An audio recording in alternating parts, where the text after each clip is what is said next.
Eu tô de papo com a Hélia, ela é de papo com eu tô de papo com a Hélia, ela é de papo com eu tô de papo com a Hélia, ela é de papo com eu.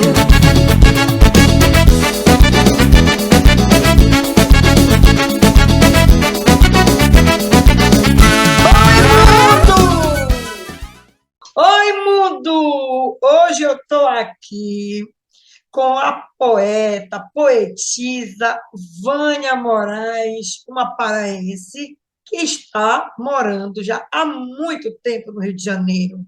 Vânia, muito obrigada por ter aceito o convite de Papo com a Hélia. Seja bem-vinda. Olha, é um prazer imenso, né? Poder ter esse papo, poder mostrar meu trabalho, essa visibilidade, né, que você dá para os artistas, isso é muito bom. E a internet, ela favorece isso, né? Então, Vânia, você, quanto poeta, né? Me conta essa tua trajetória com esse trabalho, o quanto essa tua ligação com a Amazônia influencia. Como é que é isso? Olha, a minha história de poeta começou na fase de adolescência, naqueles caderninhos de verso, né, versinho. E aí eu copiava os versinhos alheios, fazia aqueles cadernos com adesivos e tal. Mas a minha avó, ela, quando ela percebeu isso em mim, a minha avó, ela lia muito pouco, né?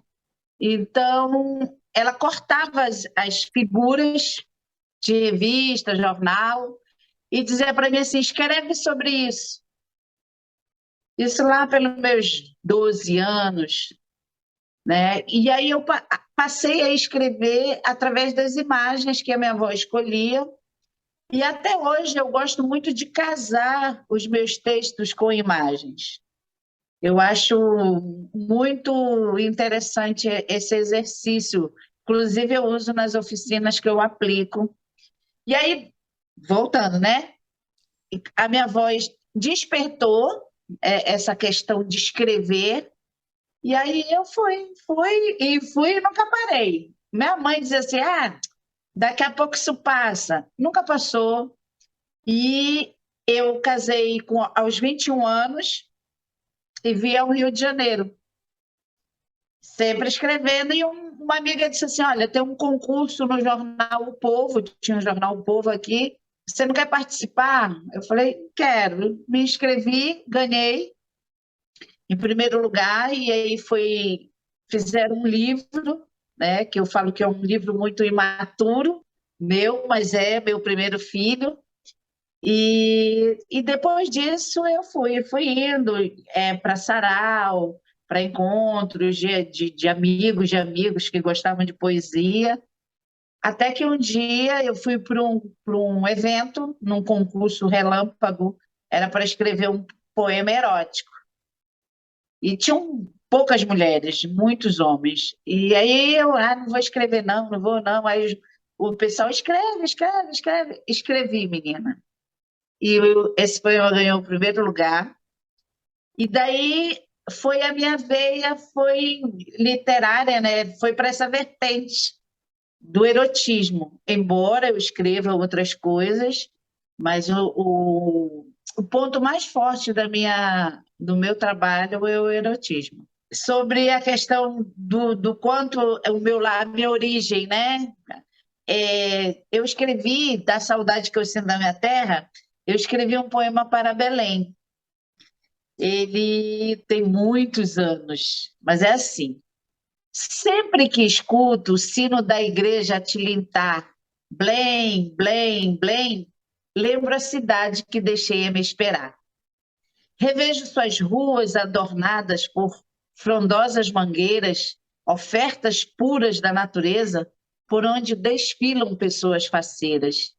Terra que alimenta seu povo, que satisfaz todos os gostos.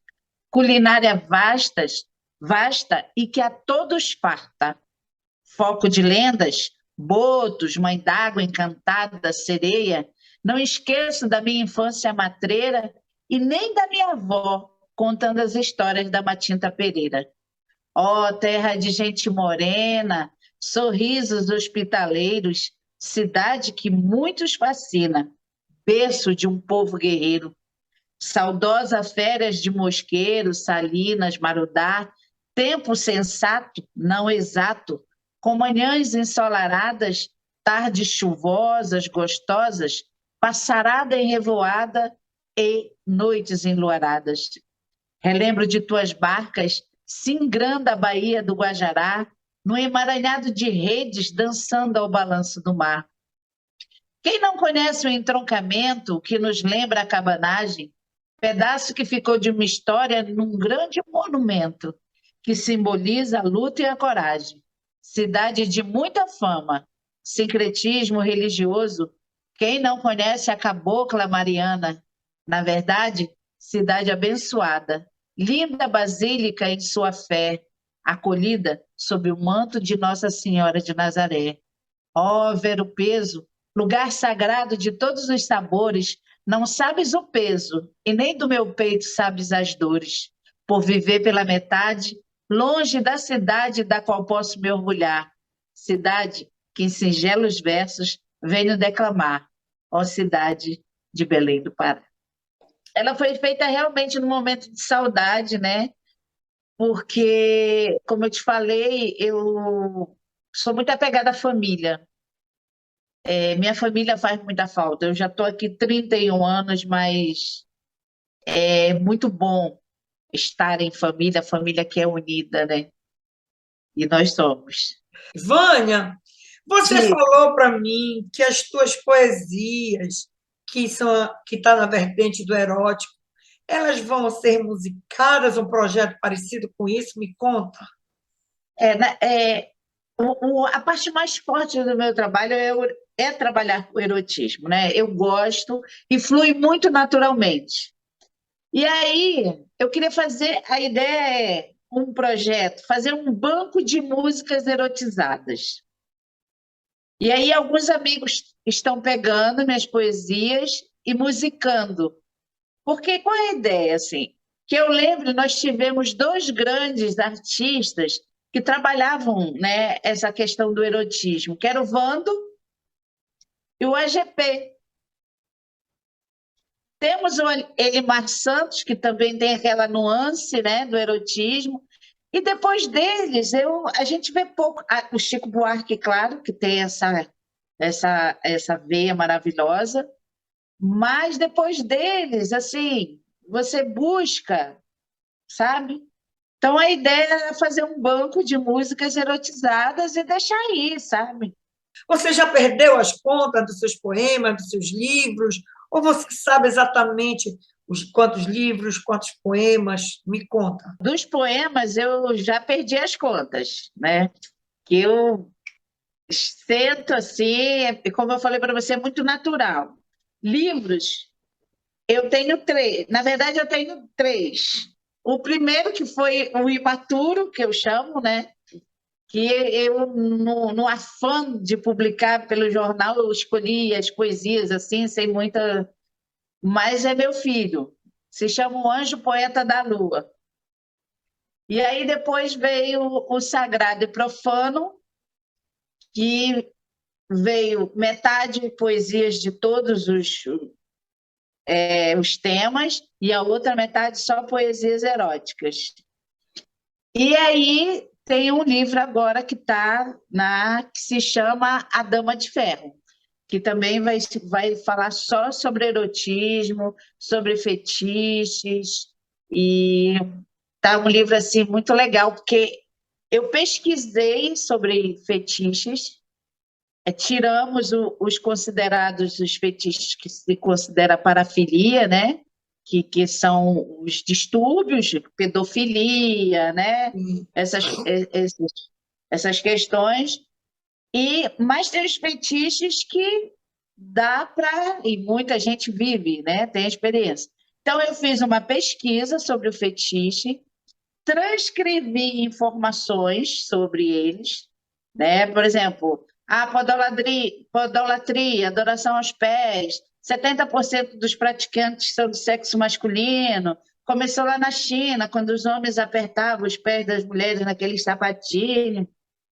Eu transcrevo essas informações, só que na página posterior, ou eu escrevo um poema sendo a fetichista ou fetichista, ou o objeto do fetiche. Então, é um livro meio de pesquisa, é poético e informativo. Eu brinco dizendo que ele é, porque ele traz informações sobre o fetiche, e aí depois eu escrevo um poema, ou sendo ou a visão fetichista, ou como objeto do fetiche. Está bem interessante. E quando ele será publicado, tu já tem uma ideia como é que vai ser, o que Olha, está pensando em fazer para jogar ele para o mundo? eu estou querendo publicar só ano que vem, né? Junho, porque eu quero fazer uma coisa bem elaborada. Fiz muita pesquisa, eu conversei com muita gente do meio, então tem casas que querem que eu faça o lançamento na casa. Então, eu estou organizando para sair tudo com, pelo menos, se não com perfeição, mas ao gosto do leitor.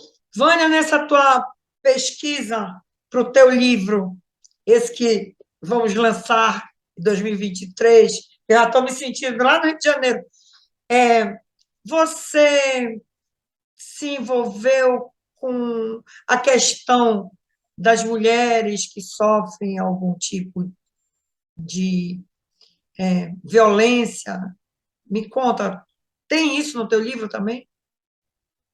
Eu falo de vários fetiches, né?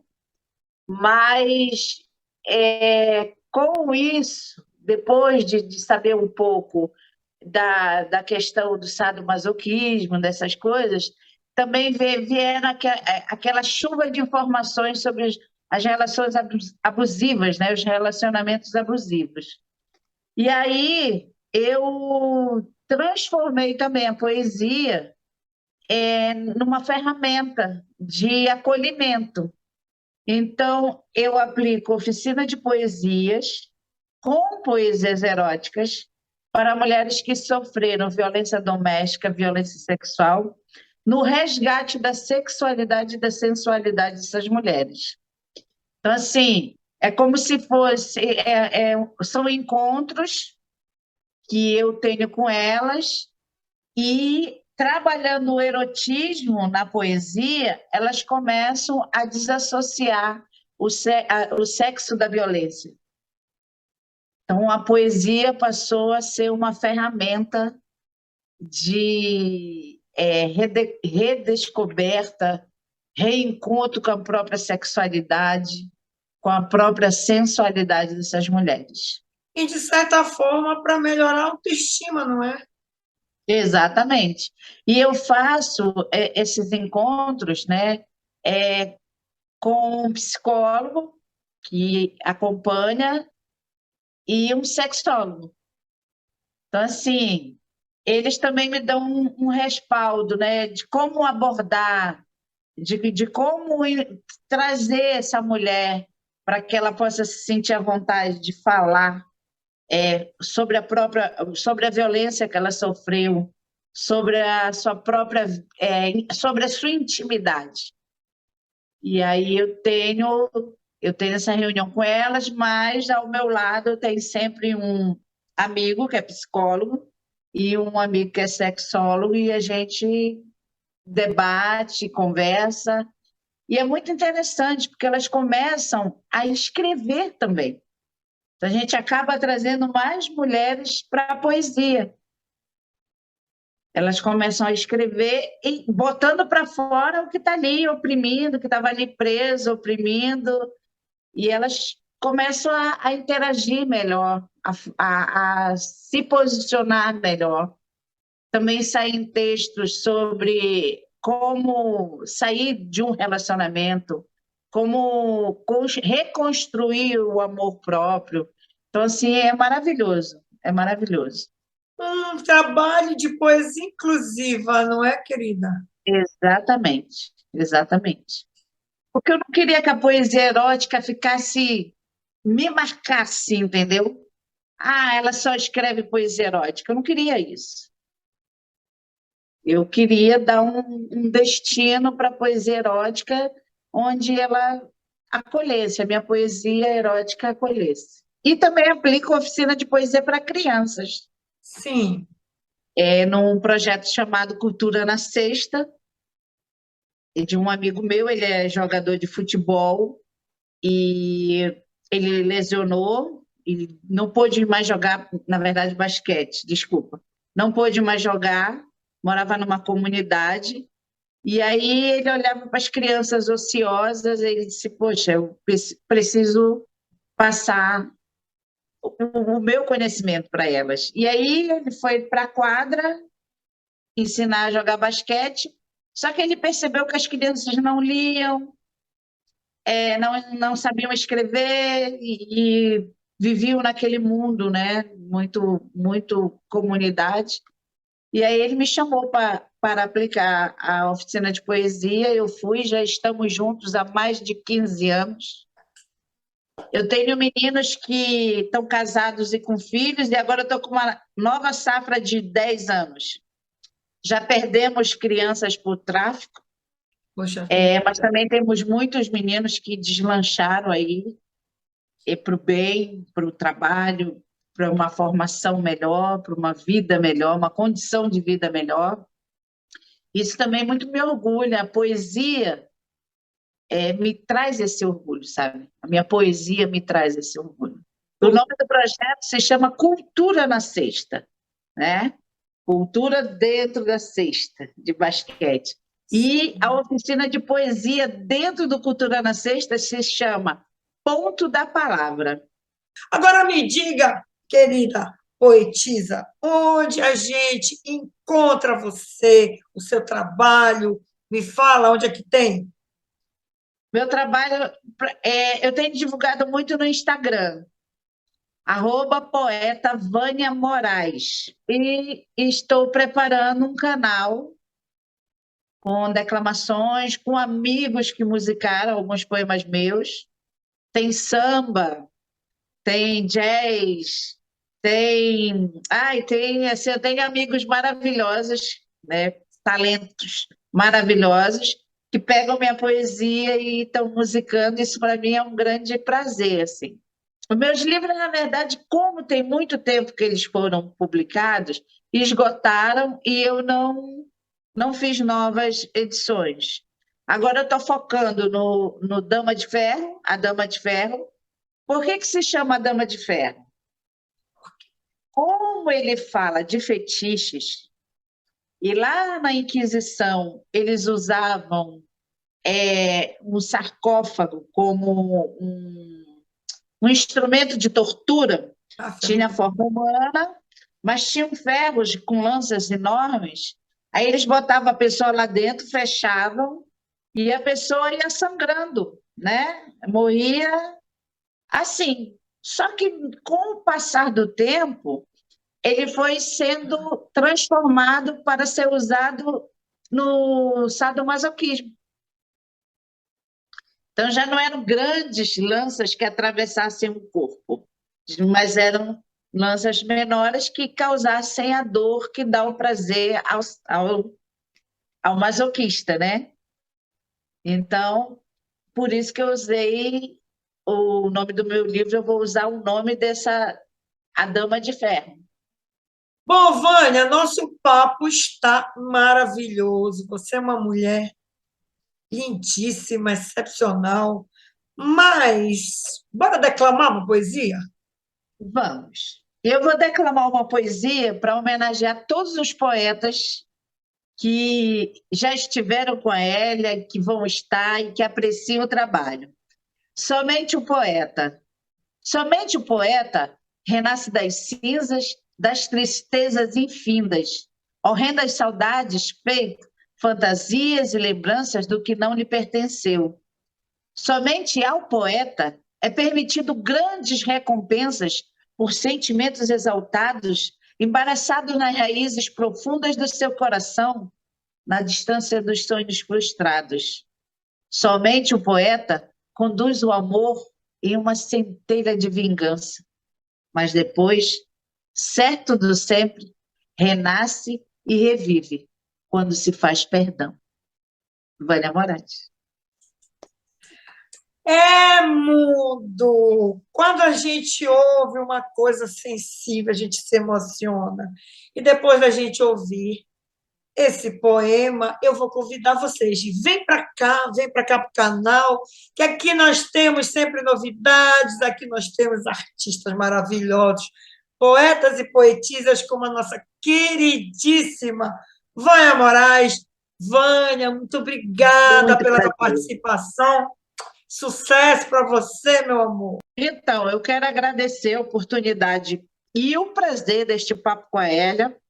Quero poder voltar para novos papos com a Hélia e, quando for a Belém, poder interagir com as pessoas que estão em Belém, os poetas, né? E poder fazer a troca. Eu, quando vou a Belém, eu sinto muito essa necessidade, sabe? De conhecer as pessoas. Eu vou ficar mais ligada no seu canal para fazer essa integração. Obrigada, Vânia. Beijo para você, querida. Beijo, muito obrigada. Ela é de papo com eu.